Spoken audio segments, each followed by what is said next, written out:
추운 겨울 소외 이웃을 위한 구세군 자선냄비가 거리 모금을 연말까지 진행하고 있는데요.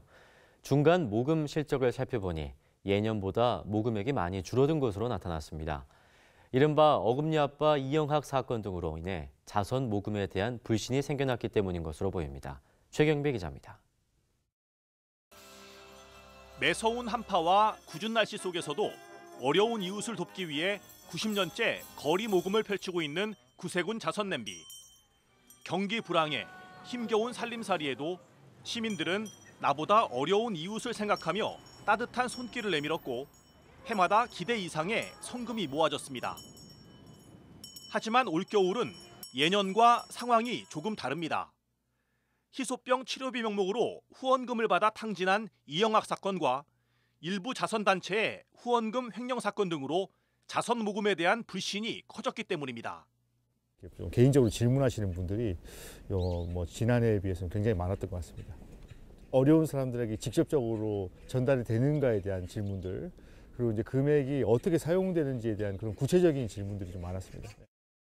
실제 자선냄비 거리 모금액을 중간 집계해 본 결과 촛불 집회로 모금 실적이 저조했던 지난해보다도 모금액이 줄어든 것으로 나타났습니다.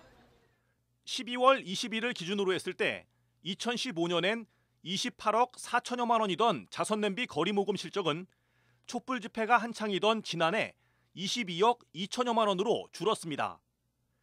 구세군은 올겨울 촛불 집회 이전 수준을 회복할 것으로 기대했지만 오히려 지난해보다 10% 감소한 20억 9천만 원 수준에 그친 것으로 중간 집계됐습니다. 최근 잇따른 사건들로 인해 거리 모금액은 줄어들었지만 거리 모금에 나선 구세군 사관들은 어려운 이웃을 생각하는 시민들의 소중한 손길에 감사하며 묵묵히 사랑을 나누는 일에 힘쓰겠다고 말합니다. 선의의 그런 기부를 해주시는 분들을 보면서 또 더욱더 자긍심도 느끼게 되고 또 앞으로 저희가 또 더욱더 투명하게 잘 사용한다면 이거는 기후에 불과하고 수년 안에 또 다시 또 이렇게 회복될 수 있을 것이다라고 장담합니다. 구세군은 기부금에 대한 투명성을 강조하는 사회적 요구에 부응하기 위해 노력해왔다면서 어려운 이웃을 돌아보는 나눔의 마음이 계속 확산될 것으로 기대한다고 밝혔습니다. CBS 뉴스 최경배입니다.